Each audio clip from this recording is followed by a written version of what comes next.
Hi my student, আজকে আমরা 33 পেজের ফিজিক্যাল সায়েন্স জেবিটিএ থেকে আমরা বিভাগ খ গুলো দেখব। আচ্ছা, তো শুধুমাত্র তো আমরা প্রশ্ন কি আর উত্তর কি দেখবো না। প্রথম প্রশ্ন কি আছে দেখো, 2.18 প্রশ্ন যেটা আছে বিভাগ খ এর বিভাগ খ কি আছে বলছে কি ভ্যান অ্যালেন বিকিরণ কোথায় দেখা যায়।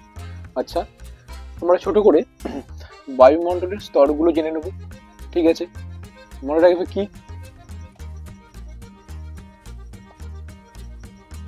টেক মানে টেক দিয়ে কি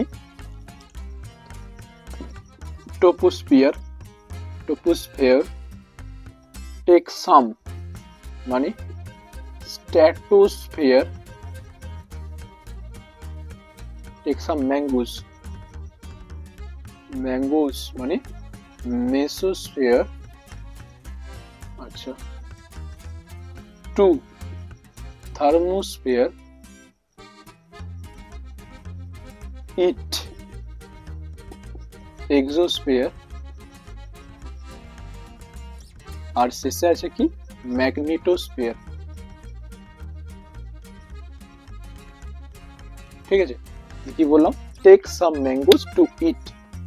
আচ্ছা, টোপোস্ফিয়ার হচ্ছে আমাদের বায়ুমণ্ডলের সবচেয়ে নিম্ন স্তর, ওখানে চাপ সবচেয়ে বেশি। এটাকে কি বলা হয়, এটাকে বলা হয় ক্ষুব্ধ মণ্ডল। কেন না এখানে বৃষ্টিপাত ঝড় ঝঞ্ঝা এখানেই কিন্তু হয়। ঠিক আছে, আচ্ছা, স্ট্র্যাটোস্ফিয়ার এটাকে শান্ত মণ্ডল বলা হয়, এখান থেকে যে বিমানগুলো চলাচল করে। আচ্ছা, এখানেই কিন্তু আমার যে ওজোন স্তর আছে। আচ্ছা, মেসোস্ফিয়ারটা হচ্ছে সবচেয়ে শীতলতম স্থান।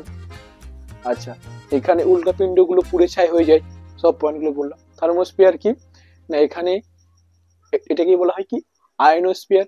কারণটা কি না পরমাণু আর অণুগুলো ইলেকট্রন গুলো ছেড়ে দেয়, ছাড়লে কি হবে, ইলেকট্রন ছাড়লে ক্যাটায়ন তৈরি হয়, ইলেকট্রন গ্রহণ করলে অ্যানায়ন তৈরি হয়। তাহলে ইলেকট্রন ছাড়ে আর নেয় মানে ইলেকট্রন লস করে গেইন করে। তাহলে এখানে কি হচ্ছে, তাহলে এটাকে কি বললাম আমি আয়নোস্ফিয়ার, কারণ আয়ন তৈরি হচ্ছে। আচ্ছা, ঠিক আছে, এখানে কিন্তু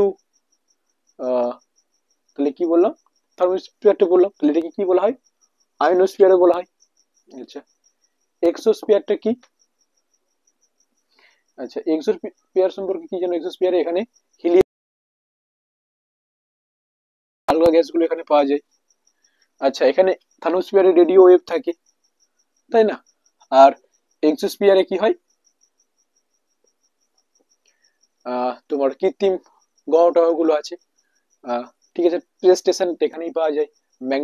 ম্যাগনেটোস্ফিয়ারে একটা কথা মনে রাখবে, ভ্যান অ্যালেন বিকিরণ। তাহলে উত্তর তুমি পেয়ে গেল, ভ্যান অ্যালেন বিকিরণ কোথায় পাওয়া যায়, ম্যাগনেটোস্ফিয়ারে। তাহলে 2.1 এর উত্তরটা তো বললাম, তার জন্য এতগুলো এক্সপ্লেনেশন গুলো দিলাম। আচ্ছা নেক্সট, আচ্ছা এবার এরপরে প্রশ্ন কি বলা আছে না কোন ব্যাকটেরিয়া পানি ও উদ্ভিদ বর্জ্য পদার্থের বিয়োজন পদ্ধতির সাহায্যে বায়োগ্যাস উৎপন্ন করা হয়, কোন আচ্ছা ঠিক আছে, কোন ব্যাকটেরিয়া দ্বারা। আচ্ছা, প্রশ্নটা তোমরা পড়ো, আমি এখানে দিয়ে দেবো, তোমরা দেখতে পাবে। আচ্ছা ঠিক আছে, তাহলে দেখো আগে বলো বায়োমাস, বায়োমাসটা কি না আনাজের খোসা, কচুরি পানার পচা, মৃত দেহ, মলমূত্র, এইগুলির মধ্যে যে কার্বন গঠিত পদার্থগুলি থাকে সেগুলোকে একত্রে কি বলে বায়োমাস। আর বায়োমাসে যে রাসায়নিক শক্তি সঞ্চিত থাকে সেটা হচ্ছে কি বায়োমাস শক্তি। এবার বায়োমাস শক্তি থেকে আমরা কি করব না বায়ুর অনুপস্থিতিতে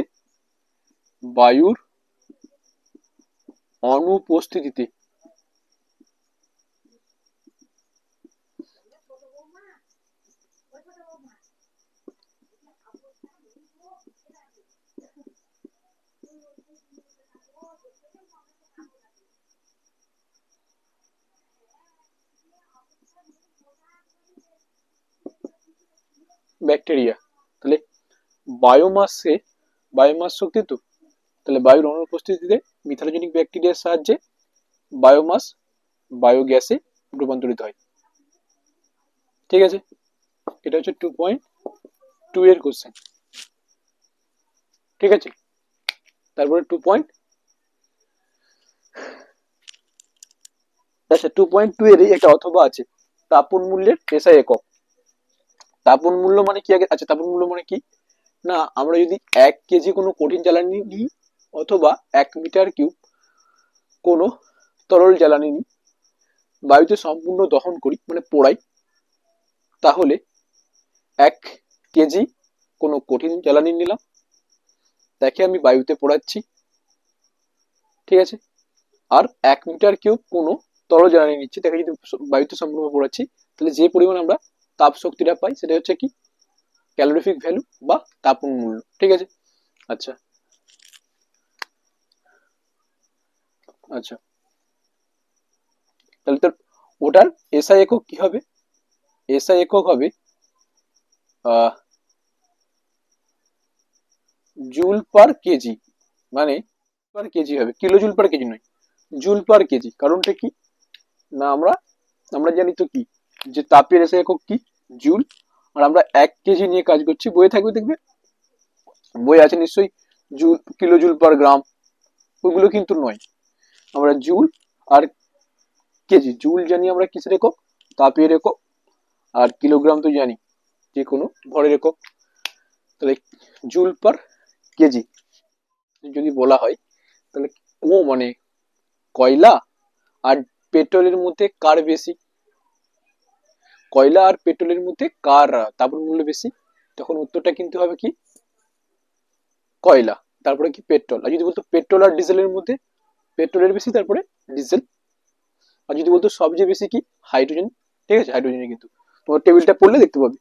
আচ্ছা খারাপ, আচ্ছা স্থির উষ্ণতায় নির্দিষ্ট ভরের গ্যাসের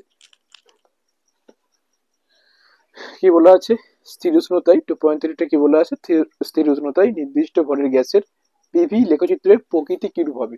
পিভি, পি এ পাশে ভি এ পাশে। আচ্ছা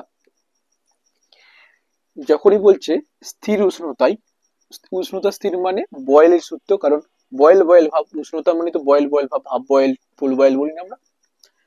তা বয়েল যদি হয়, আমরা কি জানি বয়েলের ক্ষেত্রে P proportional to 1/v when t constant and n mole, number of mole বা গ্যাসের ভরটা কনস্ট্যান্ট।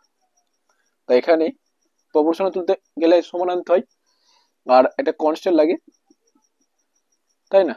এবার কার সাথে কার প্লট করতে বলছে, পি এর সাথে ভি। আচ্ছা তাহলে পি আর ভি লিখতে পারে, দেখো তো পি ভি ইকুয়ালস টু কি কে। আচ্ছা আমরা বলতে পারছি কি পি আর ভি ব্যস্তানুপাতিক, মানে এরকম টাইপের হবে, দেখো বলবে কেন, তাহলে লেখচিত্র কিরকম হবে, ঠিক এরকম হবে। বলবে কেন, দেখো আমরা জানি চাপ আর আয়তন, চাপ আর আয়তন কি হয় পরস্পরের ব্যস্তানুপাতিক। তাহলে আমি যদি ভাবি এটা 0, এখানে ভাবি 1 litre, 2 litre, 3 litre, 4 litre, 5 litre, 6, 7, 8, এপাশে কত আছে 1, 2, 3, 4, 5, 6, 7। আচ্ছা আমি যদি এখানে 2 নিই, তাহলে এখানে 4-এর কাছে মোটামুটি আসছে, এখানে 3 নিলে, এখানে 3 হচ্ছে, 4 নিলে 1 হচ্ছে, দেখো 2 হচ্ছে এখানে 4 হচ্ছে, মানে যখন আয়তনটা 2 লিটার তখন চাপটা হচ্ছে 4 এটিএম, মানে আর যখন আয়তন 5 লিটার তখন চাপ 2 এটিএম। দেখো বাড়লে কমছে, কমলে বাড়ছে না, তাই এটাকে বলা হয় কি প্রকৃতি সমপরাবৃত্তাকার, সমপরাবৃত্তাকার, এটাকে বলা হয় রেক্ট্যাঙ্গুলার, রেক্ট্যাঙ্গুলার গুলার হাইপারবোলা, হাইপারবোলা। সমপড়া বৃত্তাকার, ঠিক আছে। আচ্ছা, নেক্সট কি আছে বলছে, এসটিপিতে 22.4 লিটার আয়তনের CO2 গ্যাসের অনুসংখ্যা। আচ্ছা, CO2 গ্যাসের অনুসংখ্যা 22.4 লিটার মানে কত মোল বলতো? 1 মোল। তা 1 মোল যদি বলা হয় তাহলে 1 মোলের অনুসংখ্যা কত হয় না আমরা জানি অ্যাভোগাড্রো সংখ্যক 6.022 ইন্টু 10⁻23 সংখ্যক, ঠিক আছে। এটাই উত্তর হলো। কিন্তু আমি তোমাদের একটু বললাম একটু বেশি করে শিখিয়ে দেবো, এখান থেকে কি প্রশ্ন আসতে পারে। আচ্ছা, এটাকে এটাকে যদি আমরা বার করি মলিকুলার ওয়েট, তাহলে কার্বনের কত আছে, কার্বন 6 নম্বরে আছে, ডবল করলে কত হয় 12। অক্সিজেন কত নম্বরে আছে দেখো 8 নম্বরে আছে, ডবল করলে 16, কিন্তু কপিস আছে 2 পিস, তাহলে 12 প্লাস 32 সমান 44 গ্রাম। 12 প্লাস 32 সমান 44 গ্রাম, ঠিক আছে। তাহলে CO2 যখনই বলবে তখন ভাববে এর 44 গ্রাম মানে 1 মোল। আর এখানে আবার 22.4 লিটার, 1 মোল কতটা আয়তন দখল করে 22.4 লিটার। আর কত সংখ্যক অণু থাকে অ্যাভোগাড্রো সংখ্যক, তাই না। এবার এটা প্রশ্ন, ধরো আমি বললাম যে এখানে এখানে CO2 অণু কটা আছে অ্যাভোগাড্রো সংখ্যক। আমি বলছি একটা CO2 অণুতে কটা অক্সিজেন আছে দেখো তো। আমি দেখতে পাচ্ছি CO2 নিচে দুটো আছে, তাহলে দুটো। তাহলে এখন আমার কাছে একটা তো নেই, কতগুলো আছে অ্যাভোগাড্রো সংখ্যক। অ্যাভোগাড্রো সংখ্যক মানে কি 6.022 ইন্টু 10⁻23 কত হবে সমান 2 গুণিত এটা হয়ে যাবে। মানে অ্যাভোগাড্রো সংখ্যাটা কত 6.022 ইন্টু 10⁻23 টি, 12.4044 ইন্টু 10 কত 23 টি, এটা বলতে পারতো। আচ্ছা, আমরা যদি তাহলে একটা শর্টকাট লিখে রাখো যে যদি প্রদত্ত ভর দিয়ে থাকে তো প্রদত্ত ভর নেবো, মানে ধরো বললো আমার 88 গ্রাম CO2 তে কতগুলি অণু আছে, তখন কি করব না যেটা ভর দিয়ে আছে প্রদত্ত ভর সেটা নিলাম, মানে 88 নিলাম, সূত্রটা লেখো আর বলে দেবো, ঠিক আছে। আর কত এর আণবিক ভর, গ্রাম আণবিক ভর ইন্টু অ্যাভোগাড্রো সংখ্যা, মানে 6.022 ইন্টু 10⁻23। আমি এটাকে এনে দিয়ে লিখলাম, এনে দিয়ে লিখলাম কি অ্যাভোগাড্রো নাম্বার, আর এখানে লিখলাম কি 44।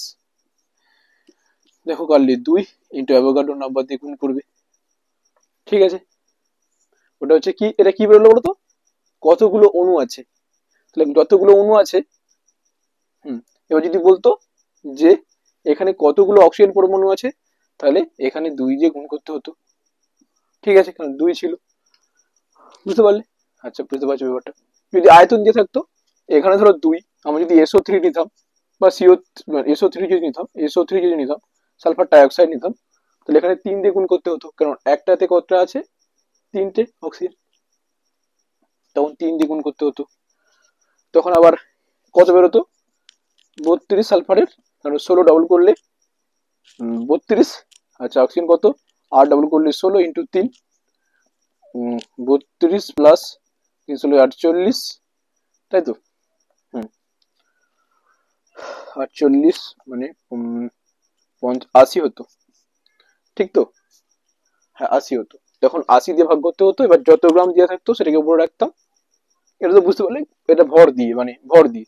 যদি আয়তন দিয়ে থাকতো, আমার এখানে আয়তনটা দেওয়া ছিল, তাহলে আয়তন দেওয়া থাকলে নিচে কত বসাবো 22.4 লিটার। আচ্ছা, এবার এখানে দেওয়াই ছিল কত লিটার, প্রদত্ত আয়তনটাও দেওয়া ছিল 22.4 লিটার, তাহলে কেটে গিয়ে কত হয়ে যাচ্ছে 1। তাহলে 1-এর সঙ্গে অ্যাভোগাড্রো সংখ্যা গুণ করলে অ্যাভোগাড্রো নাম্বার সে আগেরটা পেলাম। এবার যদি বলতো কতগুলি CO2 মানে O2 আছে, তখন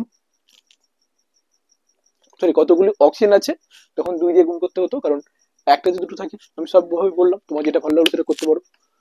আচ্ছা, তাহলে সূত্র দুটো লিখে দিই অন্তত। কি সূত্র, যদি বলা হয় কোনো একটা অণু CO2 হোক, SO3 হোক, SO2 হোক, NO2 হোক, NO হোক, তাই তো?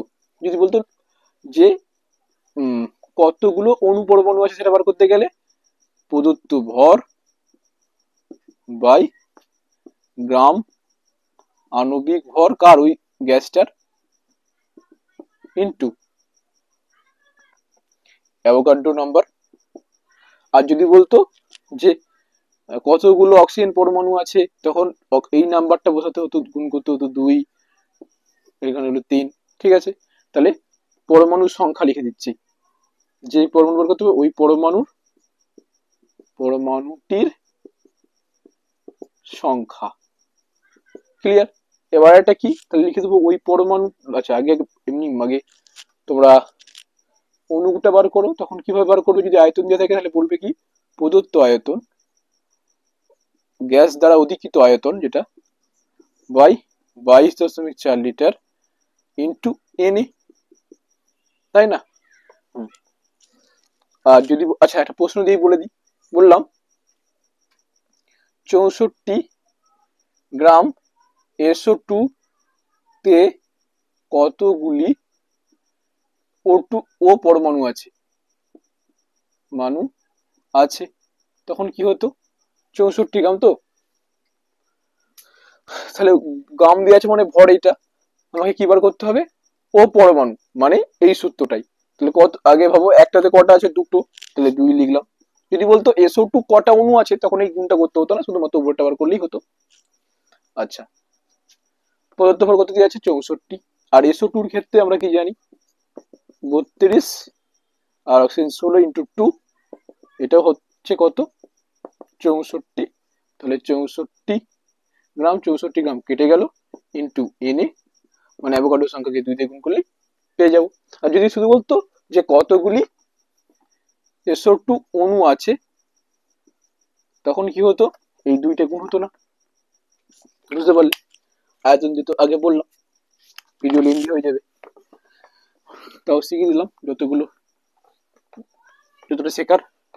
নেক্সট 2.5 যেটা কি বলা আছে, কোন তরলের প্রকৃত প্রসারণ গুণাঙ্ক ও আপাত প্রসারণ গুণাঙ্কের মতো কোনটি তার একান্ত নিজস্ব ধর্ম? আচ্ছা, তোমরা তো জানো প্রকৃত প্রসারণ গুণাঙ্কটাই ওর নিজস্ব ধর্ম।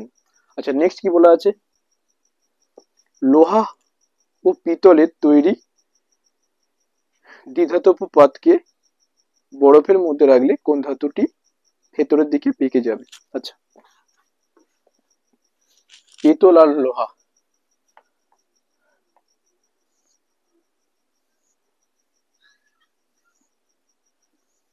পিতল আর লোহা, ঠিক আছে, পিতল আর লোহা। আচ্ছা, আমরা জানি একটা জিনিস শিখেছি আমরা, যে আমরা জানি তো ওটা কি চ্যাপ্টার, না কি চ্যাপ্টার থেকে দেওয়া আছে? এটা তাপের ঘটনা সমূহ, তাই তো? ওখানে কি বলা আছে, না আমরা জানি কি দৈর্ঘ্য প্রসারণ গুণাঙ্ক জানি। ধরো কোন একটা তার দৈর্ঘ্য কি L, মানে প্রথমে ছিল ধরো 10 সেমি ছিল, আমি তাকে হিট দিয়ে বাড়ালাম 12 সেমি করলাম। ঠিক আছে, কতটা বাড়ালাম যদিও সম্ভব নয়, প্র্যাকটিক্যালি ইম্পসিবল, তো আমি বলছি ধরো 10 ছিল, হলো 12, তাহলে কতটা বাড়লো? 2 সেমি। তাহলে এটাকে কি লিখবো? ডেল্টা এল দিয়ে। আচ্ছা, ধরো আমার, আচ্ছা ডেল্টা এলটা কার কার উপর নির্ভরশীল? দেখো আমার ডেল্টা এল, মানে এইটা কত, মানে এইটা কতটা বাড়বে কার উপর নির্ভরশীল? না প্রথমে যতটা দৈর্ঘ্য থাকবে তার উপর নির্ভরশীল, মানে প্রপোর্শনাল টু প্রাথমিক এল, মানে প্রাথমিক দৈর্ঘ্য। আচ্ছা, ধরো আমার প্রথমে ছিল এই যে তামার তারটা, বা যার তার, লোহার তারই হোক যারই হোক, তামার তার ধরো 25 ডিগ্রি ছিল, তাকে বাড়ি করলাম আমি হিট দিয়ে 50 করলাম। যতটা বাড়বে, আমি 25 থেকে 75 করলে বা 25 থেকে 100 করলে তার থেকে নিশ্চয়ই বেশি বাড়বে। তাহলে টেম্পারেচারের ডিফারেন্সটার উপরে কিন্তু নির্ভর করবে, মানে ওটাকে আমরা ডিফারেন্স মানে কি, ডেল্টা দিয়ে লিখবো। আর কিসের ডিফারেন্স? উষ্ণতার ডিফারেন্স, তার জন্য টি লিখছি, তাই তো? প্রথমে ছিল কত? 25, পরে হচ্ছে 50, তাই তো? তাহলে ওটাকে T1 বললাম, এটা T2 বললাম, তাহলে নিশ্চয়ই তুমি বলবে কি, 50 মাইনাস 25 সমান 25, T2 মাইনাস T1, সেটাকেই ডেল্টা টি লিখি আমি। ঠিক আছে, ডেল্টা টি। আচ্ছা, তাহলে দেখো কম্বাইন করলে কি হয়, কম্বাইন করলে এল ডেল্টা টি, আচ্ছা প্রপোর্শনাল তুললে একটা কনস্ট্যান্ট আনতে হয়, সেটা হচ্ছে আলফা। এটা হচ্ছে কি না দৈর্ঘ্য প্রসারণ গুণাঙ্ক, কোএফিসিয়েন্ট অফ লিনিয়ার এক্সপানশন, ঠিক আছে। আচ্ছা, এবার ধরো একটা সংজ্ঞা দেবো কি করে। আচ্ছা, আলফা সমান লিখতে পারি delta L by L delta T. কিভাবে হচ্ছে দেখো, আমি যদি লিখি আলফা এল ডেল্টা টি সমান ডেল্টা এল, তাহলে আলফা সমান যদি বার করি এই দুটো গুণ আছে বসে গেলে ভাগ, এই দুটো গুণ ছিল বসে গেলে ভাগ। আচ্ছা, আমি যদি এলটাকেও ওয়ান করে দিই, ডেল্টা টিটাকেও যদি ওয়ান করে দিই, ওয়ান ওয়ান মানে ওয়ান ইন্টু ওয়ান মানে ডেল্টা এল, মানে ডেল্টা এলটাই আলফা, মানে যতটা দৈর্ঘ্য বৃদ্ধি হবে সেটাই অ্যাকচুয়ালি আলফা। কখন না কোনো কঠিন পদার্থের একক দৈর্ঘ্য, কোনো পদার্থের কোনো একক দৈর্ঘ্য মানে একক দৈর্ঘ্য বিশিষ্ট কোনো কঠিন পদার্থের প্রতি একক উষ্ণতা বৃদ্ধি করলে ওর যে দৈর্ঘ্য প্রসারণ ঘটে সেটাই হচ্ছে কি ওর কোএফিসিয়েন্ট অফ লিনিয়ার এক্সপানশন, মানে দৈর্ঘ্য প্রসারণ গুণাঙ্ক। আচ্ছা, এর এককটা কি হতে পারে বলতো, এককটা এখান দিয়ে বলা যাবে, ধরো উপরে তো দৈর্ঘ্য একক, ধরো মিটার বসালাম, নিচেও কি দৈর্ঘ্য একক মিটার, আর ডেল্টা টি মানে কি হয় কেলভিন, 9 ডিগ্রি সি অথবা ডিগ্রি ফারেনহাইট। তাহলে সবগুলো নিচে আছে, তাহলে উপরে উঠে গেলে কি হবে মাইনাস মাইনাস মাইনাস, তাই তো হতে পারে ডিগ্রি কেলভিন ইনভার্স, মানে অ্যাকচুয়ালি দেখো মিটার মিটার তো কেটে যাচ্ছে, 1/k মানে কে ইনভার্স, 1/ডিগ্রি সি মানে ডিগ্রি সি ইনভার্স, 1/ফারেনহাইট মানে ডিগ্রি ফারেনহাইট ইনভার্স। যাই হোক, বুঝতে পারলে ব্যাপারটা। আচ্ছা, আমার কি বার করতে বলছিল যে কোন দিকে বাঁকবে, তাও আমি অনেকটা কিছু বললাম। তোমরা এখান থেকে কি কি মনে রাখবে বলতো, যে তোমরা এখান থেকে কি কি মনে রাখবে, যে ডেল্টা এল সমান আলফা এল ডেল্টা টি। আমি যেমন এক্ষুনি সংজ্ঞা দিলাম কার, যে আলফার সংজ্ঞা দিলাম, দৈর্ঘ্য প্রসারণ গুণাঙ্কের সংজ্ঞা দিলাম, তোমরা একইভাবে কি দিবে ডেল্টা এ সমান বিটা এ ডেল্টা টি, একই রকম ভাবে ডেল্টা ভি সমান গামা ভি ডেল্টা টি। আচ্ছা, তুমি ক্ষেত্রফলটাকে এক করে দেবে, আর উষ্ণতা বৃদ্ধি যদি এক করে দাও তখন বিটা সমান ডেল্টা এ মানে ক্ষেত্রফল বৃদ্ধি। আচ্ছা, এইটাকে এক করবে, ভলিউমটাকে এক করবে, আয়তনটাকে এক করবে, উষ্ণতাকে এক করবে, তাহলে কি পাবে ডেল্টা ভি সমান গামা।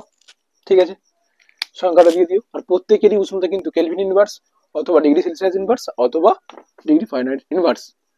ঠিক আছে, এবার কি আমরা জানি যে পিতলের কিন্তু দৈর্ঘ্য প্রসারণ গুণাঙ্ক মান বেশি, তাহলে যে বেশি সেই দিকেই তো বাঁকবে, যে বেশি তো সেই দিকেই বাঁকবে, তাহলে পিতলের দিকেই তো বাঁকবে। চোখের দীর্ঘ দীর্ঘ দৃষ্টিজনিত ত্রুটি দূর করতে কি চশমা ব্যবহার করা হয়। আচ্ছা, দীর্ঘ দৃষ্টি আর হ্রস্ব দৃষ্টিটা কি, দীর্ঘ দৃষ্টি মানে 2.6 এরটা কি বলা আছে, দীর্ঘ দৃষ্টি, আর হ্রস্ব দৃষ্টি চোখের ত্রুটি। আচ্ছা, আগে আমাকে বলো নিকট বিন্দু আর দূরবিন্দু। দূরবিন্দু মানে এটা খালি চোখে, মানে আমরা ভালো চোখ, আমার তো ভালো চোখ নাই, যেটা সুস্থ চোখ যত দূর পর্যন্ত দেখতে পাই সেটাই হচ্ছে, মানে যত দূর পর্যন্ত ভালো করে দেখতে পাই সেটাই হচ্ছে কি ওর যে দূরবিন্দু। আর নিকট বিন্দু মানে কি, তোমার হাতটাকে একদম এখানে আনো, দেখতে কষ্ট হচ্ছে, তাহলে ওটা কিন্তু নয়। কষ্ট না করে, মানে একটা বই লেখা আছে দেখবে, উপযোজন ক্ষমতা ব্যবহার না করে, মানে করেও যদি কষ্ট না হয়।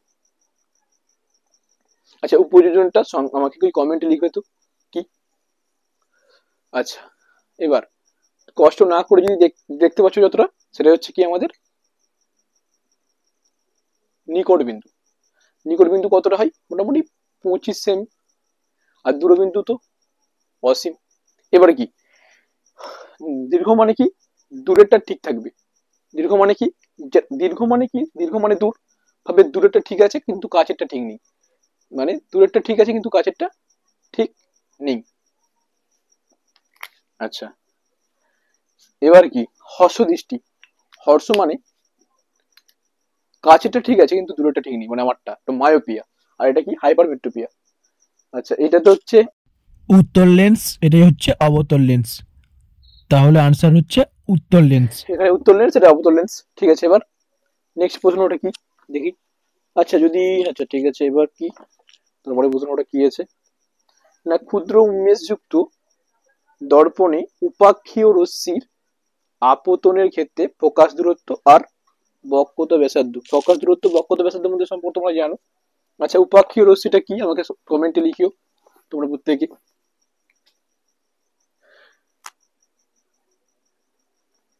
আমরা জানি এফ সমান r/2 বা r সমান কোনাকুনি গুণ, আর এর সঙ্গে এক গুণ করলে আর নিচে কিছু মনে এক ছিল 2f, মানে বক্রতা ব্যাসার্ধ আর কিন্তু বক্রতা ব্যাসার্ধ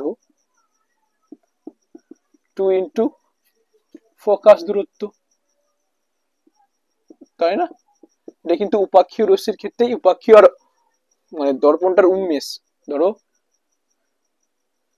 এটা ভাবলাম গোলীয় দর্পণ, এটা কি দর্পণ, এই পাশটা পলিশ করে দিচ্ছি মানে কনকেভ, এটা হচ্ছে অবতল, অবতলের এই যে দুটোর মধ্যে যে দূরত্ব এটা হচ্ছে কি উন্মেষ। যত ছোট হবে উন্মেষ, যতটা ছোট হবে তত কিন্তু এই সূত্রটা খাটবে, বড় উন্মেষের ক্ষেত্রে খাটে না, মোটামুটি 10 ডিগ্রির ক্ষেত্রে খাটে। আচ্ছা ঠিক আছে, উন্মেষ কোণ সেটা 10 ডিগ্রি। নেক্সট কি বলা আছে, বিওটি এককের সংজ্ঞা দাও।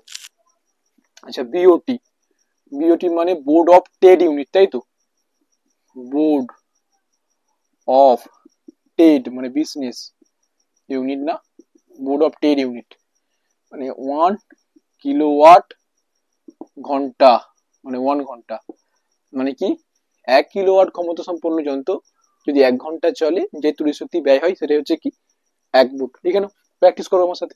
আচ্ছা লিখে নিলে অবশ্য।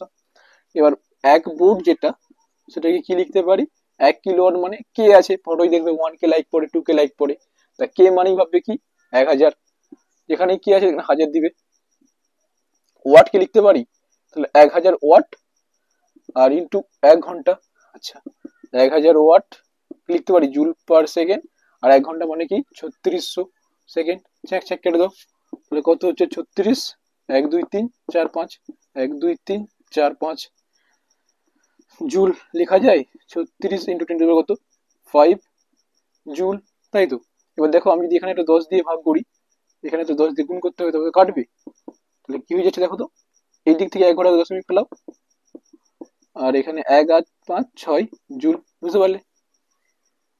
আশা রাখছি এত ডিটেলস সে আলোচনা করা উচিত, আর অন্য কোথাও তোমরা পাবে না। আচ্ছা নেক্সট, এসআই, এসআই এককে আধানের একক কি হবে, কুলম্ব। এসআই কি কুলম্ব, সি দিয়ে লিখি, এটাকে আবার উচ্চারণ করে এলো কুলম্ব, কিন্তু উচ্চারণটা কি হবে কুলম্ব। ঠিক আছে, নেক্সট কি আছে, বর্তমানে আন্তর্জাতিক পদ্ধতি অনুযায়ী আর তারের বর্ণ কি হয়। পরের প্রশ্নটা কি বলা আছে, পরের প্রশ্নটা আছে যে বর্তমানে আন্তর্জাতিক পদ্ধতি অনুযায়ী আর্থ তারের বর্ণ কি হয়। আচ্ছা আমরা জানি লাইভ তার, বাংলায় লিখি লাইভ তার, আর নিউট্রাল তার, আর্থ তার, এটা কি হয় সবুজ বা হলুদ, হলুদ, আর এটা কি হয় হালকা নীল, আর তারপর মানে লাইভটা একটা কি হয় বাদামি, তাই না, বাদামি, রেখে দিও, সবগুলো বলে দিলাম। আচ্ছা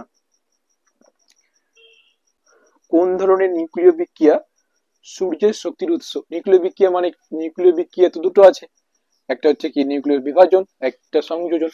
বিভাজন মানে, তারপরে প্রশ্নটা কি ছিল, কোন ধরনের নিউক্লিয় বিক্রিয়া সূর্যের শক্তির উৎস, সেটা কি হবে না নিউক্লিয় সংযোজন। তো নিউক্লিয় বিক্রিয়া কিন্তু দু প্রকারের, একটা হচ্ছে কি যে নিউক্লিয় বিভাজন, নিউক্লিয় বিভাজন আর একটা কি সংযোজন।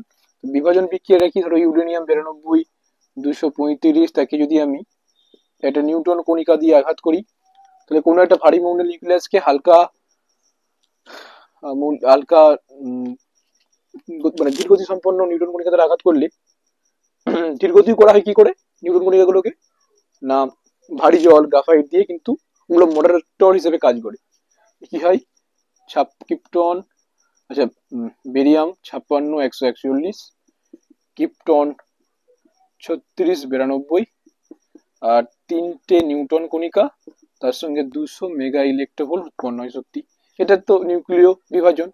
আর সংযোজন বিক্রিয়াটা কি, একটা উদাহরণ নাও না, হাইড্রোজেন 1 2 হাইড্রোজেন 1 2 মানে দুটো ডয়টেরিয়াম নিলাম, দিয়ে সংযোজন করলে কি হয় Ag23 আর একটা নিউটন কণিকা উৎপন্ন হয়, তার সঙ্গে 3.27 মেগা ইলেকট্রোভোল্ট শক্তি উৎপন্ন হয়, তাই না? আচ্ছা, এটাই কিন্তু অনবরত রিঅ্যাকশনটা ঘটে চলেছে কোথা, অনবরত রিঅ্যাকশনটা ঘটছে কিন্তু সূর্যেতে, ঠিক আছে? আচ্ছা ঠিক আছে, নিউক্লিয় সংযোজন বিক্রিয়াকে তাপীয় নিউক্লিয় বিক্রিয়া বলা হয় কেন, না এখানে কিন্তু প্রচুর পরিমাণ তাপের প্রয়োজন।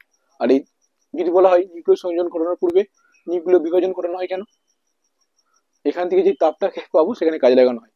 আর তাপীয় নিউক্লিয় বিক্রিয়া কেন বলা হয় তোমরা কমেন্টে জানিও, বড় বড় করে লিখে। আচ্ছা,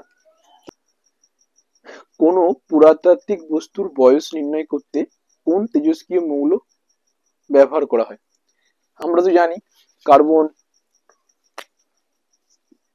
614 আর কার্বন 612 এর অনুপাত করে বার করা হয়, ঠিক আছে, তোমরা তো জানো। নেক্সট কি, এটা কতটা বললাম আমি, ওই 2.10-এরই অথবাটা অতি দীর্ঘ পর্যায়ের মৌল সংখ্যা কটি, অতি দীর্ঘ পর্যায়। আচ্ছা তাহলে আমার সঙ্গে লিখো, কি লিখবে,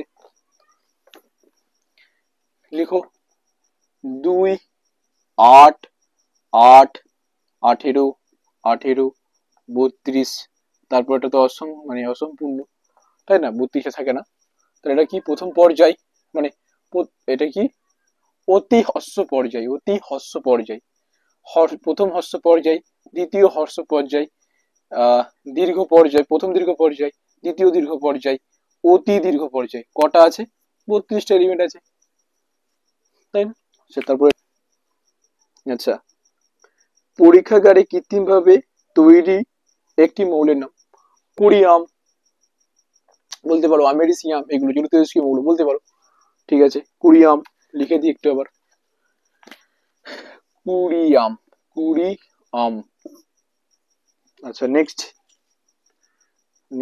কুরিয়াম আমেরিসিয়াম যদি বলি, দেখো কি, thorium protactinium uranium neptunium polonium americium curium, মানে কুরিয়াম, মানে thorium protactinium uranium neptunium polonium americium curium berkelium californium einsteinium fermium mendelevium nobelium নোডিসাম, ঠিক আছে?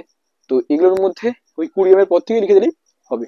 আচ্ছা নেক্সট, জলে দ্রবীভূত হয় এমন একটি সমযোজী যৌগের উদাহরণ দাও, কি, গ্লুকোজ C6H12O6, কেউ আবার জলই লিখে দাও না, জল দ্রবীভূত হয় এটা লিখে দিও না, গ্লুকোজ লিখলে, বা চিনি C12H22O11, চিনি, সুক্রোজ। আচ্ছা, তড়িৎ বিশ্লেষণের সময় কোন শক্তি রাসায়নিক বিক্রিয়া ঘটানোর জন্য দায়ী, তড়িৎ শক্তি রাসায়নিক বিক্রিয়া ঘটানোর জন্য দায়ী, তড়িৎ শক্তি। আচ্ছা, জলের তড়িৎ বিশ্লেষণে ক্যাথোডে উৎপন্ন হয় কোন গ্যাস, দেখো ক্যাথোডে কে যাবে, জল, যদি ভাঙো কি হয়, এটা ব্রেক করলে H+ ও H-, তাহলে ক্যাথোডে কে যাবে, ক্যাটায়ন, তাহলে H+ গেল, ইলেকট্রন নিয়ে H2 হলো, মানে H হলো, একটা H হলো, যেহেতু পারমাণবিক হাইড্রোজেন স্থায়ী নয়, তাহলে দুটো যোগ হয়ে কি হবে, হাইড্রোজেন গ্যাস তৈরি হচ্ছে, তখন কিন্তু স্টেবল, তাহলে হাইড্রোজেন তৈরি হচ্ছে, এই গ্যাসটা কি হয়, নিজে জ্বলে যায়, কিন্তু মানে নিজে জ্বলে, অন্যকে জ্বলতে সাহায্য করেনি, অক্সিজেন অন্যকে জ্বলতে সাহায্য করে কিন্তু নিজে জ্বলেনি, এরকম অনেক মানুষও আছে। ঠিক আছে, নেক্সট।